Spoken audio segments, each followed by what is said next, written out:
Doctor Amrita Das ji हमारे बीच में हैं। मैम लीडिंग एजुकेशनिस्ट और करियर काउंसलिंग में मैम आपका काफ़ी नाम है। मैम मैं सीधा सबसे बड़ी जो जिज्ञासा होती है तो उसी पे आता हूँ जी, कि हम सब उसमें गुजरे, हाई स्कूल करते हैं, फिर 12th करने के बाद मन में ये रहता है कि 12th के बाद करें क्या। जी। तो मैम जब बच्चे इस एक द्वंद्व में गुज़रते हैं, तो इसको कैसे टैकल करनी चाहिए? क्या-क्या विकल्प हैं? तो मैम आप क्या बोलना चाहते हैं कि पहले द्वंद्व को कैसे हम हल करें? सबसे पहले नमस्कार। हमें बहुत खुशी हो रही है कि आज हम आपसे इस बहुत ही महत्वपूर्ण टॉपिक पर डिस्कस कर रहे हैं। बोर्ड एग्ज़ाम्स ख़त्म होने वाले हैं और हर स्टूडेंट के माइंड में यही प्रश्न है कि आगे चल के क्या? After 12th what? तो इसके लिए 2 एस्पेक्ट्स बहुत ज़रूरी हैं। स्वयं की पहचान, और स्वयं की पहचान में स्वधर्म और स्वभाव को जानना। तो स्वधर्म क्या है? It's your essential nature. आपका एप्टीट्यूड क्या है, झुकाव, रुचि हुँ, और talents, hmm, God given talents, hmm, aspirations. Hmm, So all this has to be considered while making a decision. So it's a process hmm, hmm, of know yourself, inform yourself, plan for yourself. स्वयं की जानकारी, उसके बाद जानकारी careers के बारे में जो हमारे पर्सनालिटी से, झुकाव से मिलते जुलते हैं, सबसे इम्पोर्टेंट इंटरेस्ट से, तो उनके बारे में जानकारी लेना। और 12th क्लास के जो स्टूडेंट्स हैं उनको सही कोर्स, सही कैंपस के बारे में निर्णय करना है।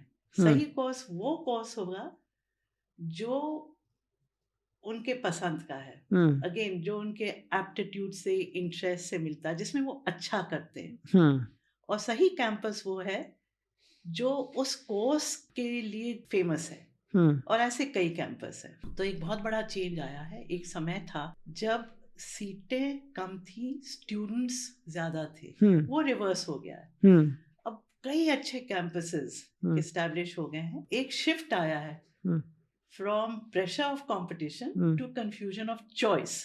हुँ, So choice is important, making the right choice hmm, and then planning. Hmm, और आज के जो स्टूडेंट्स हैं हुँ। वो जेन जी के स्टूडेंट्स माने जाते हैं। उनकी पैदाइश हाँ, 1995 टू 2010 के हाँ, अंतर्गत हुई है। अच्छा। तो मैम जेन 2010 के बाद का भी कुछ है जेन जी या हाँ, वो वो अच्छा जेन अल्फा हो गया। अच्छा जेन अल्फा है 2010 ओके के बाद जेन अल्फा। अच्छा तो इनकी पहचान क्या है? They are very tech enabled. Okay they very comfortable with technology hmm, and technology को अपनाने में उनको कठिनाइयाँ नहीं होती जैसे हम लोगों को होती थी। हुँ, हुँ, और हर करियर में एक टेक्नोलॉजी एज आया है। हुँ, तो नो इन्फॉर्म प्लान, हुँ, तो लक्ष्य निर्धारित करना हुँ, और रणनीति हुँ, बनाना। हुँ, यहाँ पे हम बताना चाहेंगे हुँ, कि जो जेन जी हैं हुँ, आगे चल के हुँ, कम से कम 4 या 5 करियर इनिंग्स होंगे उनके लिए। ओके 4 या 5 डिफरेंट करियर्स, क्योंकि हुँ, बहुत तेज़ी से हुँ, करियर्स में परिवर्तन आ रहा है। एक प्रेडिक्शन है हुँ, कि आज से लगभग 8 और 10 साल के अंतर्गत हुँ, 85% हुँ, ऐसे स्पेशलाइजेशंस होंगे जिसके बारे में आज जानकारी नहीं है। ओके तो फ्यूचर रेडीनेस के लिए हुँ, एक ग्रोथ माइंडसेट की ज़रूरत है हुँ, हुँ, और ट्रेंड्स को ट्रैक करना है हुँ, और उसके अनुसार हुँ, हमें अपने आप को इक्विप करना है with the right knowledge hmm, and right skills. Okay. Ma'am जैसे जब हम 8th में रहते हैं या 10th में रहते हैं, तो जैसे बहुत लोगों को बहुत चीज़ें अच्छी लगती है करने के लिए, जिसको पैशन के लिए वो करते हैं। कोई गाना गाते हैं, कोई पायलट को देख के बोलते हैं मुझे पायलट बनना है, कोई स्पोर्ट्स खेलते हैं। बाद में जब वो मम्मी-पापा से बात करते हैं, मम्मी-पापा कहते हैं कि नहीं ये सब बनोगे तो तुम्हें अच्छी जॉब नहीं मिलेगी। जॉब सिक्योरिटी देखा जाए या तो तुम डॉक्टर बनो, इंजीनियर बनो। तो ये जो द्वंद्व रहता है कि क्या हमें जो अच्छा लग रहा है वो करें या समाज जिसमें सिक्योरिटी ज़्यादा दिखा रही है वो करे, तो इस द्वंद्व को मैम कैसे डिसाइड करते हैं?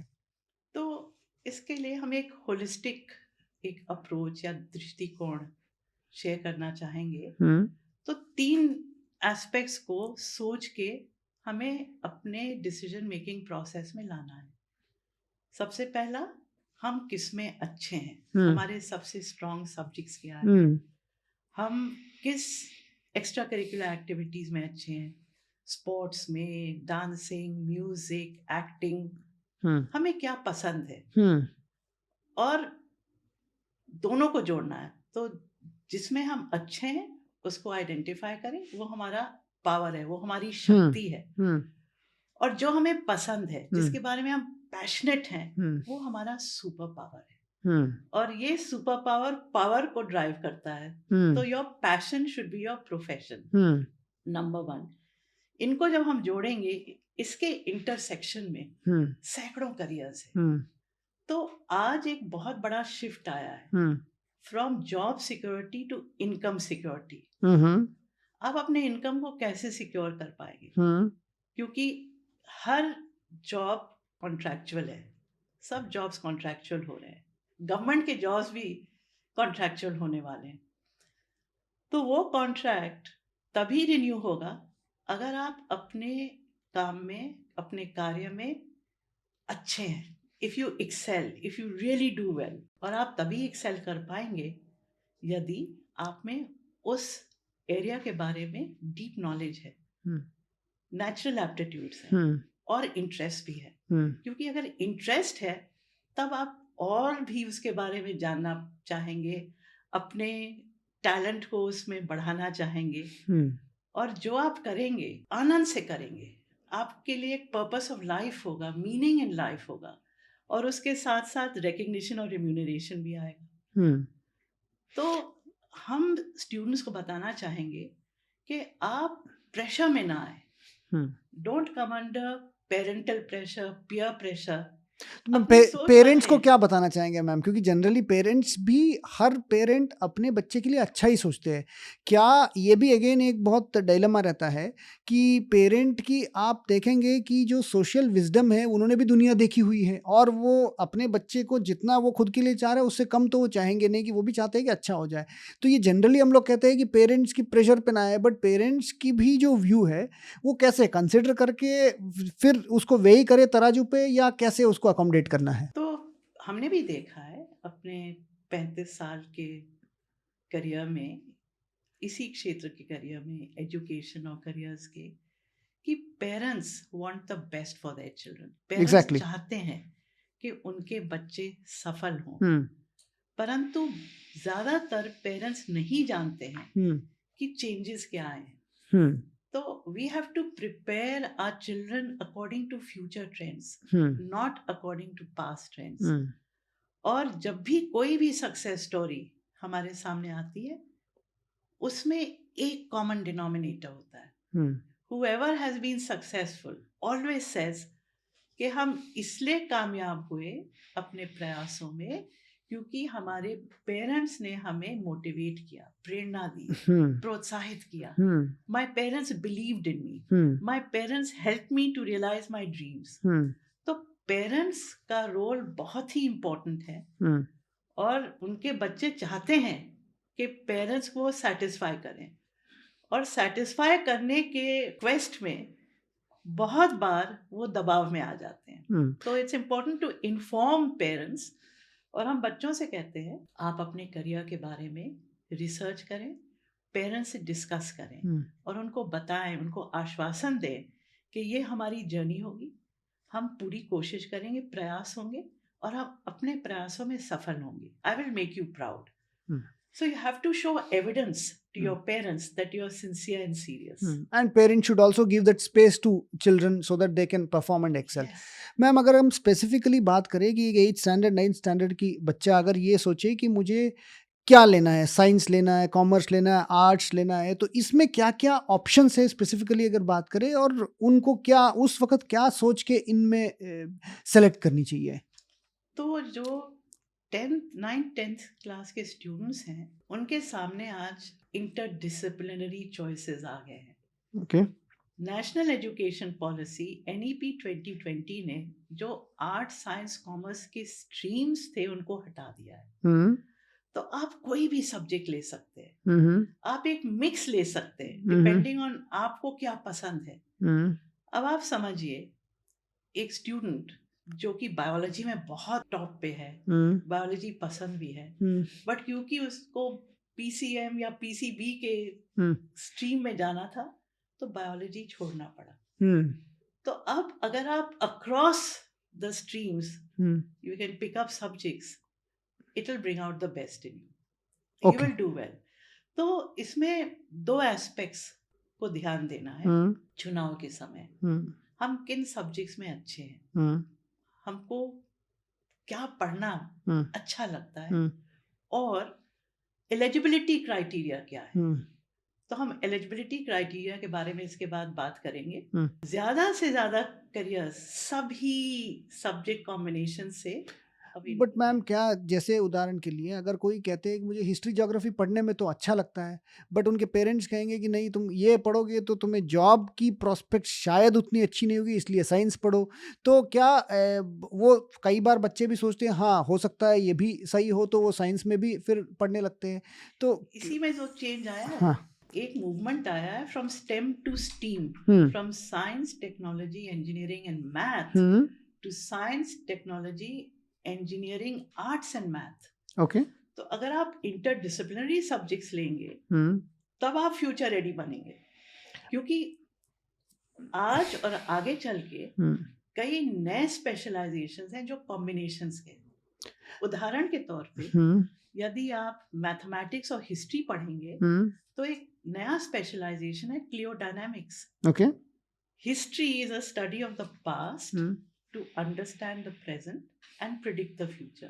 History कहते हैं repeats itself. Now, in a very volatile, uncertain, complex world,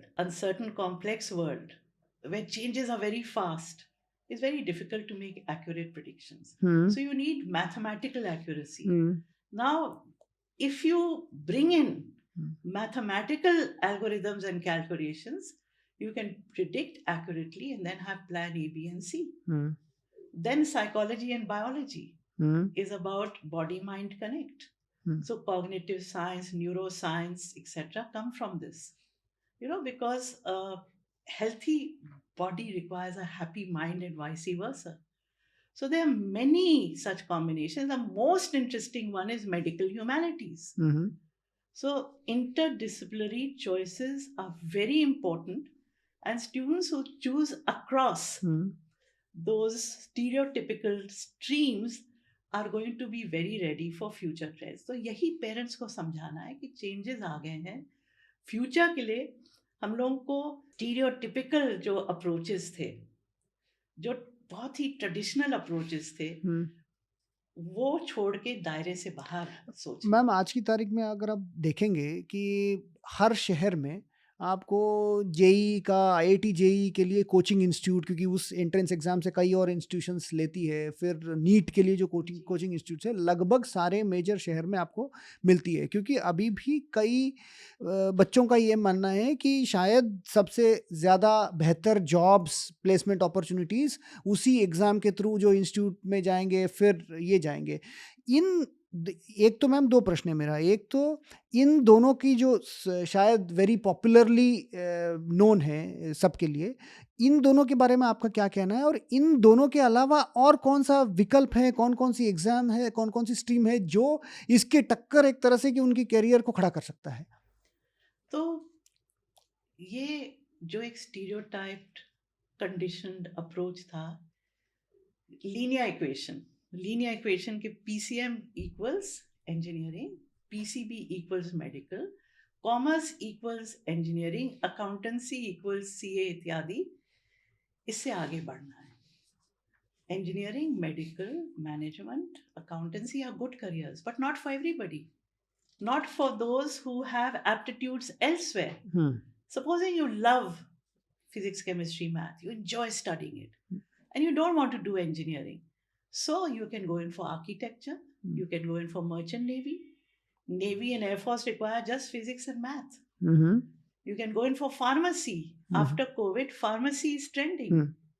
And you can go in for... ma'am अगर एक एक करके ही हम बात कर ले, एक तो आपने बताया फार्मेसी, एक तो आपने बताया मर्चेंट नेवी, और आपने एक और बताया, तो और कौन कौन सी ऑप्शन है मैम? अगर आप ऐसे लिस्ट करेंगे तो कौन कौन सी, क्योंकि बहुत बार तो हम अभी हाँ आगे भी बता यस मैम प्लीज बताइएगा। तो BSc LLB, हम्म आप BSc को लॉ के साथ जोड़ सकते हैं और साइबर लॉ में आप स्पेशलाइज कर सकते हैं।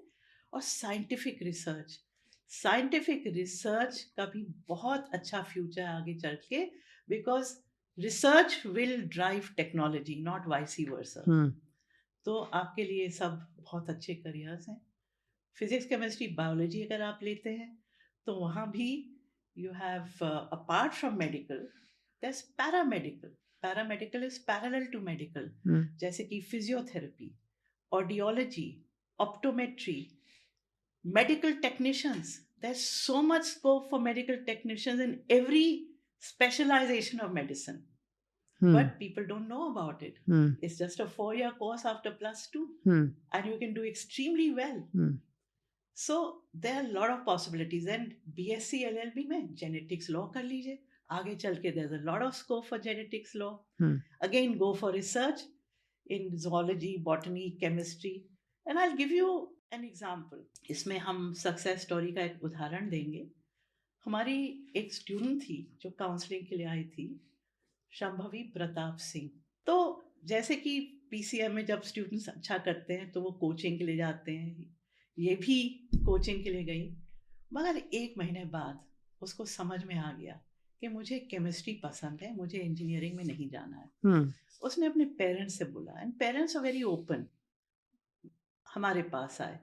तो जब हम लोग ने देखा पूरे होलिस्टिक करियर गाइडेंस, बैटरी के माध्यम से, बातचीत के माध्यम से देखा कि chemistry is her strength and her passion.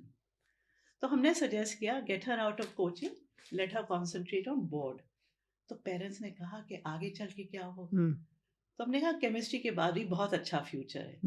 तो दे अग्रीड, सब समझाया। So she came out, studied well, got 100% in chemistry. Okay. Joined St. Stephen's, BSc honors in chemistry, and from the first year with the Department of Science and Technology, she got 5 lakh grant to do research in chemistry, and she coordinated with a professor of IIT Delhi. After that, she got a scholarship to go to Europe to study, and now she has done her PhD in chemistry, and guess where she's working? So when I say guess where she's working with Elon Musk. Acha. On $1 million salary packet. A girl from Lucknow is working in one of the best companies, and with chemistry, because she looked at energy efficiency, she's helping with energy efficiency in all the products. So there are many such success stories where you have to actually fine tune the choice to your own unique frequency. Then you go from success to success. So she got the Erasmus scholarship in Europe for masters and PhD. Ma'am, जो इसके अलावा जो आपने science streams का, chemistry का उदाहरण दिया, commerce का, लॉ का या मैनेजमेंट का, उसमें क्या स्कोप है मैम? क्या बैचलर्स में ही? जब आप स्कोप की बात करते हाँ। हैं तो ज्यादा से ज्यादा करियर से, ज्यादा से ज्यादा सब्जेक्ट कॉम्बिनेशन से आप किसी भी करियर में जा सकते हैं। अब हम आपको उदाहरण देंगे, आप चाहे कुछ पढ़ लें, except for PCM, PCB related careers. You can go for law, management, media. You can go for social work. So everything, government services, banking, even banking. Do you know that the former chairperson of State Bank of India, Arundhati Bhattacharjee, did not study commerce or economics or management. She did her MA in English. Okay.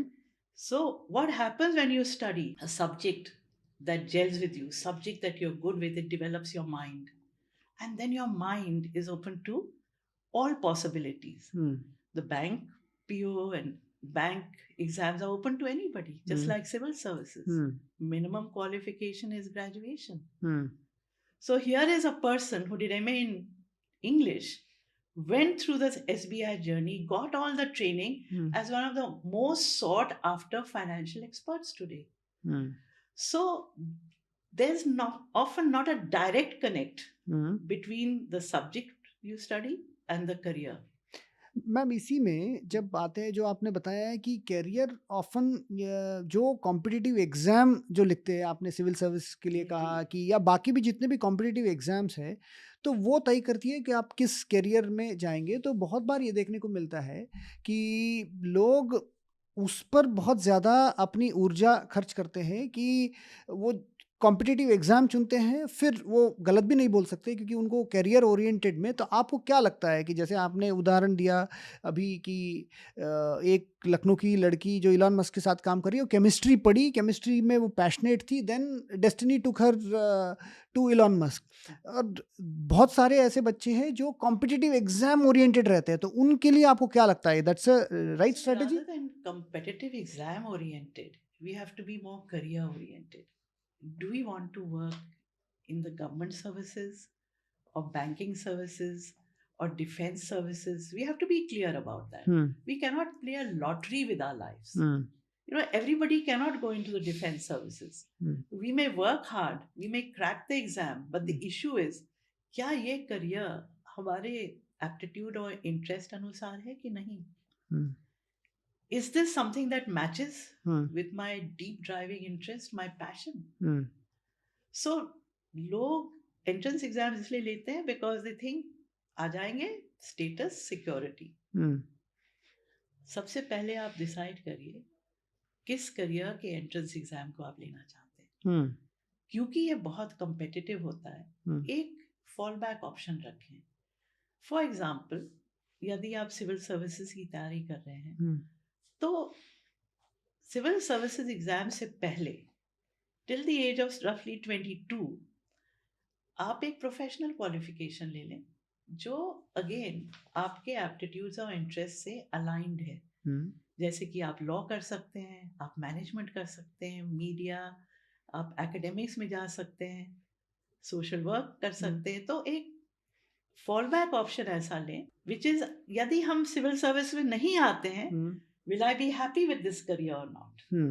That is the approach. So ma'am that I pick up from there for my next question कि आप कोई भी competitive exam लिखते हैं, whether it is IIT JEE का जी। या UPSC का या कैट का, उसमें जो टॉप 1 to 2% तो they are able to make it through, but more than 90% in general जहाँ कॉम्पिटिटिव एग्जाम से कॉम्पिटिशन ज़्यादा रहता है, they end up not succeeding in that particular exam.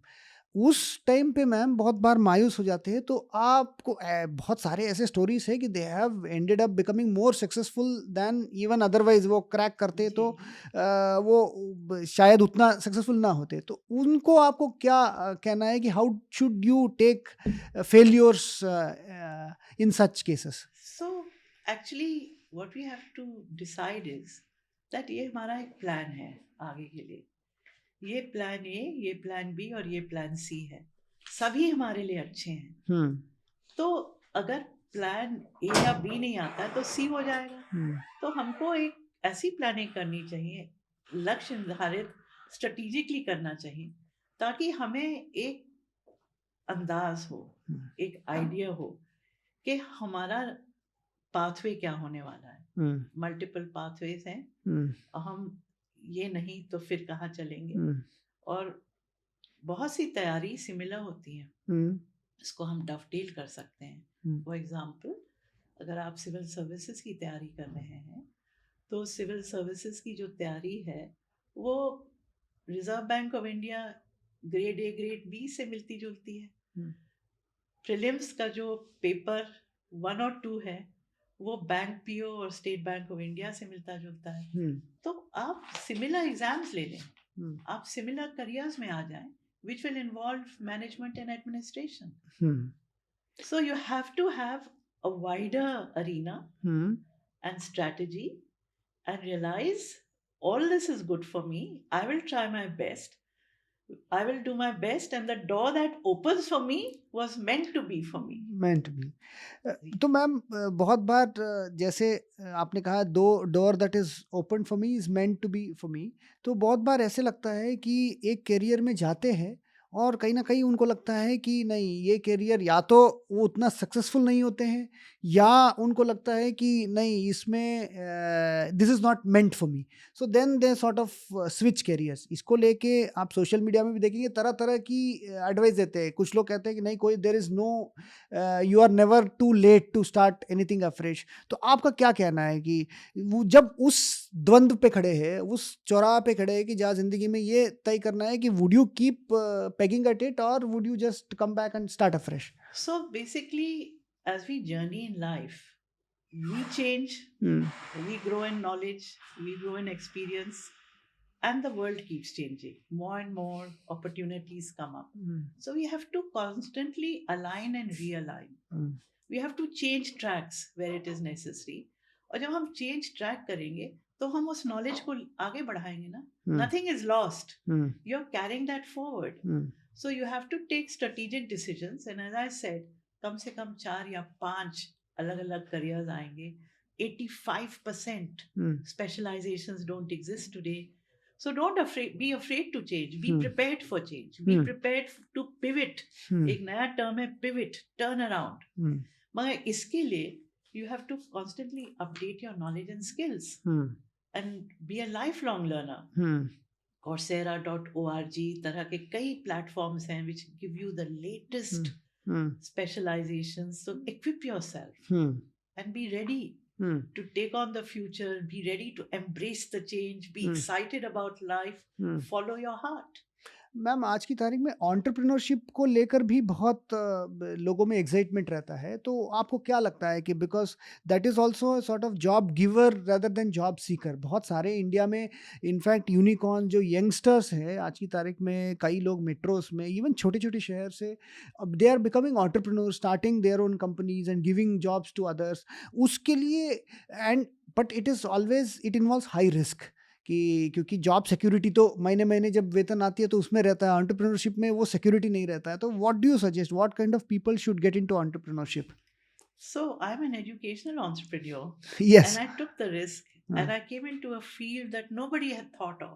Hmm, So in entrepreneurship, you have to choose something which is different, hmm, which is creative, hmm, which has looked into what is needed in society and responded to that. Hmm, It also requires skill sets. Hmm, These skill sets are the ability to interact well with people, to communicate, to absorb new hmm, knowledge, hmm, to be very hardworking, hmm, to network well. Hmm, So, also to take setbacks. Hmm, It's not going to be a perfect journey, hmm, but never give up. Hmm, So, never give up. Hmm, You're never too old to change, and it takes a team.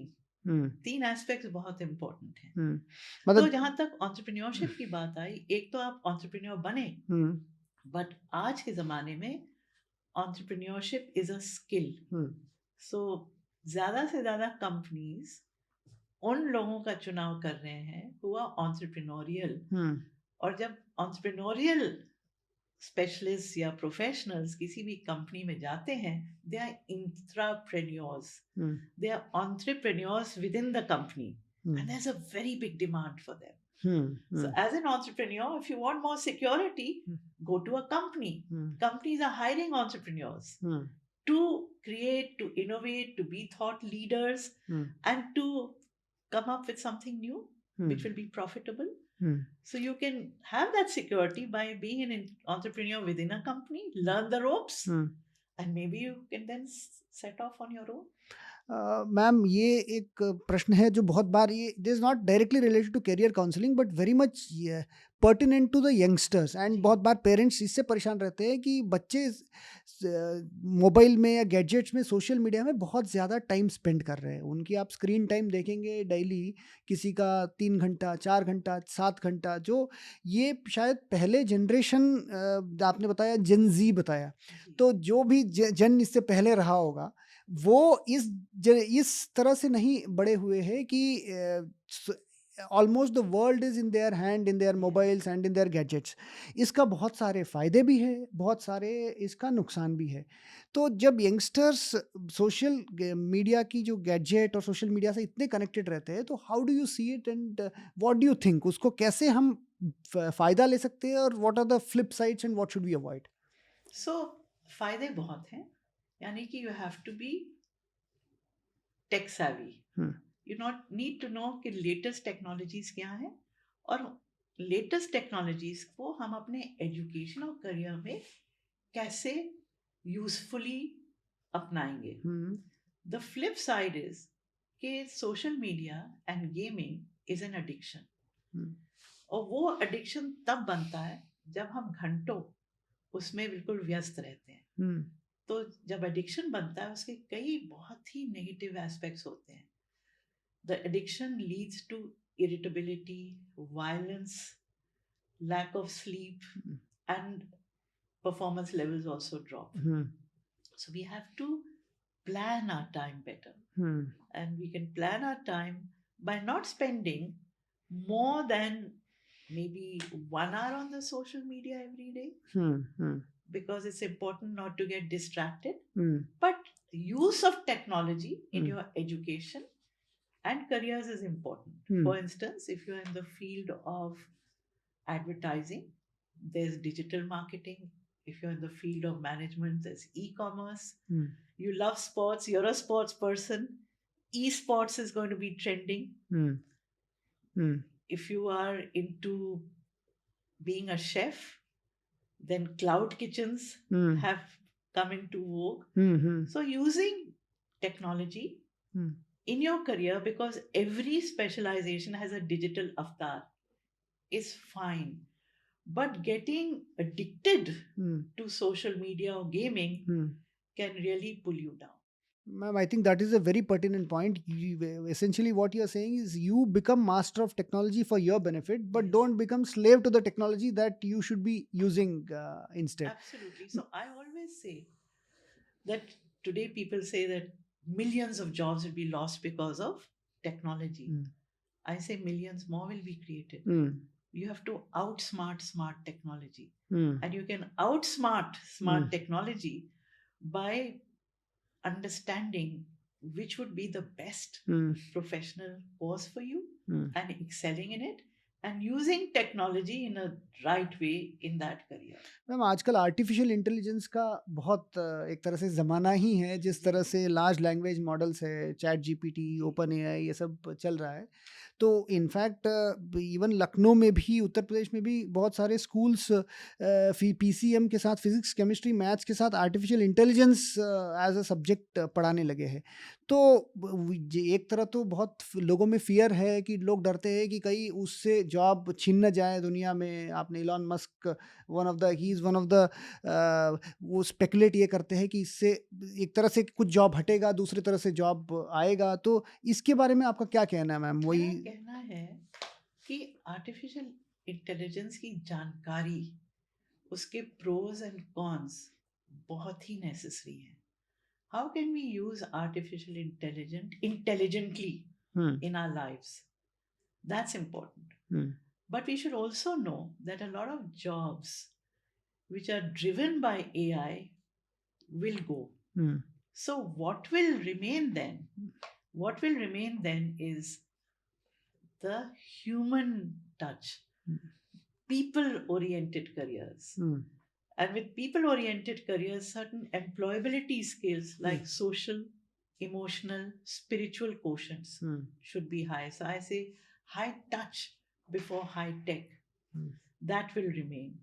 So if we keep this in mind and we continue to remain connected with people, and we go more for careers which require the personal touch, we will always be relevant. Secondly, even to develop artificial intelligence, we require our own intelligence, our own knowledge, our own creativity. We have to think out of the box. तो हमको दायरे से बाहर सोचना है, हम्म। हमको thought leaders बनना है, हमको आइडिएट करना है। मैम बहुत सारे यंगस्टर्स कहते हैं कि आउट ऑफ द बॉक्स ये कर रहे हैं, चैट जीपीटी के थ्रू असाइनमेंट बना लेते हैं, उसी को सबमिट कर देते हैं, तो दे आर सेइंग कि Then go in हम the box है। You have to be first in हाँ, the box, then go out of the then go box. Out of the box. Ma'am एक प्रश्न इससे पहले जो आपने बताया था उससे मैं पिक करना चाहता हूँ कि बहुत सारे यंगस्टर्स ये कहते हैं कि they are able to do well and perform well when they are not in examination atmosphere और when they are not put under pressure, कि बाकी जब घर में परफॉर्म करते हैं तो बहुत अच्छा करते हैं, तो व्हेन दे जब कोई प्रेशर सिचुएशन आता है तो वहाँ पे उतना परफॉर्मेंस निकलता नहीं है, पढ़ाई भी अच्छे करते हैं, हार्डवर्क अच्छा करते हैं, तो उस वक़्त कैसे, how do you bring the best in one when specially you are put under the pressure circumstances? तो actually the assessment system has to change. तो एक स्टेप अभी सीबीएसई ने लिया है कि साल में 2 इम्तिहान, तो कुछ तो प्रेशर कम होगा, मगर आगे चल के there should be different ways of assessment of students, and that can be online and offline, and it can be year long. So instead of 2 exams, let us do what, let us say, Cambridge A levels do. You can take the subject exams 3 to 4 times in a year whenever you're ready. You don't have to do it together. Ma'am sorry to interrupt, तो उसमें होता क्या है ma'am कि हम rules तो set नहीं करते, I am talking from the perspective of a youngster, कि जो है सिस्टम जो वर्तमान में है उसी में उनको परफॉर्म करनी है, तो ये तो उनके हाथ में है नहीं। तो जो आइडियल सर्कमस्टेंसेस आप बता रहे, तो उसमें given the set of conditions what we have, how does a youngster prepare himself to perform well under pressure? So I have an approach, a strategy to ace your exam. Okay. So A stands for attitude. Have a positive attitude, the I can attitude. And I can attitude will happen if you give attention to your studies, if you focus. And focus demands sacrifice, which means cut down your social media time. So pay attention to your studies and do revision regularly. Read, recall, and write. Read a small portion of that topic, recall the key points, and write answers. A is for attention. C is for commitment. So you have to be committed, not to anybody, but to yourself, that I will do my best. I will be sincere. And if you're committed, then things will go in the right way. So with that commitment comes scheduling, prepare schedules, complete your assignments on time, have your revision material ready, right?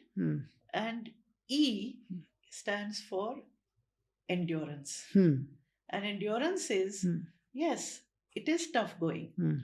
But if you plan well, if you don't do last minute study, you will be able to manage it better. So a lot of practice is needed. And if you practice, do time practice, and schools today give many opportunities for students to take exams. So that gives you practice. So that is how you ace your So exam. attention, commitment and endurance. तो ma'am parents का क्या role है इसमें, कि because generally जो specially before 12th, so when children study with the parents, या कई जगह तो हॉस्टल में होते हैं, तो how do, what role do they play? Is it equally important कि पेरेंट्स की भी सेंसिटाइजेशन हो जितना बच्चे की हो? पेरेंट की सेंसिटाइजेशन हर लेवल पे इम्पोर्टेंट है, and parents should believe in their children. They should avoid being helicopter parents. Okay, what are you doing at this minute? अभी पढ़ रहे हो, नहीं पढ़ रहे हो? So you have to trust your children. And there has to be a better communication between parents and children, where children also tell their parents, this is how I'm preparing. So a better understanding, trust, communication. Also, a lot of students are under pressure because along with board exams, they are preparing for competitive exams. Now the pressure is huge. What happens? You're riding 2 horses, and each one pulling in different directions. So you're neither here nor there, and the pressure breaks you. I would say we have to plan it better and decide, do I need any tutorials? Do I need any preparation for competitive exams right now or later? So planning is important, and planning based on what is ideally suited to bring out the best in us. Ma'am I'll ask one last question which is very pertinent, that is कि कोई भी career ले, लोग यही बोलते हैं कि ये कंपटीशन का ज़माना है, एंड इट्स मोर और लेस ए पिरामिड स्ट्रक्चर की जो सबसे बेहतर जैसे उदाहरण के लिए क्रिकेटर बनना चाहेंगे कि अगर 10 लाख लोग क्रिकेटर बनना चाहेंगे, उसमें फाइनली इंडियन टीम में 11 लोग बनेंगे, स्टेट टीम्स में और 200-400 लोग करेंगे। सो पिरामिड में ऊपर पहुंचने के लिए आप कोई भी करियर ले तो it involves sort of reaching at that point, because असली सक्सेस तो आपको ऊपर पहुंच के ही मिलेगा। सो ये जब नीचे सीढ़ियों में रहते हैं, जब ऊपर देखते हैं तो काफ़ी ये लगता है, कठिन लगता है। तो how does one maintain that self belief कि कोई वो अगर लॉयर बने या मर्चेंट नेवी में जाए या मीडिया क्षेत्र में जाए या एकेडमिक्स में जाए, इंजीनियर बने, डॉक्टर बने, at the end of the day you have to be best और very good at what you do. So जब शुरू करते हैं, when they take the first step, जब 12th के बाद डिग्री की, डिग्री के बाद कोई जॉब मिला, तो they are not really sure कि वो आप पहुंचेंगे कि नहीं। What do you suggest to them कि how do they sort of tread this career path? The best way to tread the career path is, I go back to the beginning, is to know yourself, स्वयं की जानकारी, कि हमारा झुकाव क्या है और रुचियां क्या हैं, योग्यताएं क्या हैं, हमारा इंटरेस्ट किस ओर है, उसको पहचानना बहुत जरूरी है। So know yourself and then decide what would be best for you, then inform yourself कि आगे चल के हमको क्या करना है, किस तरह की तैयारी करनी है। आप प्रोफेशनल क्वालिफिकेशन लेके उस फील्ड में आ सकते हैं। जैसे अगर आपको स्पोर्ट्स का फील्ड अट्रैक्ट करता है, उसकी ओर आप आकर्षित हैं, तो आप स्पोर्ट्स मैनेजमेंट कर सकते हैं, sports media, sports psychology, sports medicine. तो आप उसी अरीना में रहेंगे, तो उसमें आपको बहुत इनफैक्ट मैम मीरठ में स्पोर्ट्स यूनिवर्सिटी हम गवर्नमेंट बना रही है, तो उसमें यही सब जो टॉपिक्स आपने बताया, तो we are proposing all these topics also. Very important. तो मान लीजिए आप क्रिएटिव हैं और आपको ऑटोमोबाइल्स में इंटरेस्ट है, तो आप इंजीनियरिंग की ओर नहीं जा रहे हैं, पीसीएम आपका नहीं था, आप डिजाइन की ओर चलें, और you can go for automobile design. You don't have to be PCM for design, for product design. You can do management, marketing, and move into an automobile company. With all the knowledge you have, with the passion you have, you'll be more successful in that company with your qualification. You can go for patents law and move into the area of your interest. So दो aspects important है। You should move into the arena of your interest with a specialization, and every job or career requires people with different specializations. With that, ma'am आपने जो कहा कि लोगों को अपनी दिल की आवाज़ सुननी चाहिए, और उसके बाद as they say, it's not only the destination, it's the journey that matters. And I've always said, if you can dream it, you can do it. But between dreaming and doing, wake up. Correct. So perhaps this was a wake-up call for everybody to make the right decision at the right time, to believe in yourself and never give up. Ma'am आपकी इस बात से आपने कहा dream के लिए, तो Abdul Kalam sir ने कहा था कि dream is not that which you see at night, dream is that for which you will get up in the morning and you will start running or start doing. And you feel excited about it. A lot of people are not excited because they are forced into areas which don't resonate with them. Correct. Which are not at all in their in the realm of their स्वधर्म and स्वभाव. तो अगर आप पराय धर्म की ओर जाएंगे, you go for careers which are not aligned to you, you will be successful to an extent, but not to the extent you would be if you chose according to your swadharma, your passion, your aptitude. You'll also not have something very important. You may make money, but you will not have संतुष्टि. Correct ma'am. हम जब बचपन में, ma'am मुझे याद है दूरदर्शन में मेरी आवाज़ सुनो करके एक अनु मलिक जी का है शायद, कि वो शो आती थी, तो आज भी वो जो फ्रेज है वो रेलेवेंट है, आवाज़ सुननी चाहिए दिल की। बिल्कुल। Ma'am, with this, thank you so much for your insights and inputs, and looking forward to hear from you in future also. Thanks for coming, So, ma'am. Thank you. Harshi, it was a very fascinating conversation. Thank you. Thank you, ma'am. Thanks for Namaskar. coming. Thank you. Namaste.